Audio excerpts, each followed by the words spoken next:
சின்னம்னூர் பகுதியில் 3ஆம் தேதி மாலை 5 மணி முதல் இரவு வரை கம்பம் சட்டமன்ற தொகுதி அதிமுக வேட்பாளர் வாக்கு சேகரிப்பில் ஈடுபட்டார்.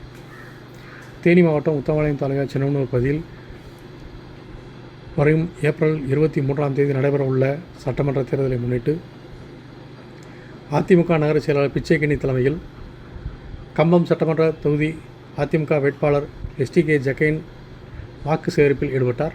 இந்த நிகழ்ச்சியில் கம்பம் சட்டமன்ற தொகுதி வேட்பாளர் மற்றும் மேற்கு மாவட்ட செயலாளரான STK ஜக்கைனுக்கு இரட்டை இலை சின்னத்தில் வாக்கு கேட்டு பிரச்சாரம் மேற்கொள்ளப்பட்டது.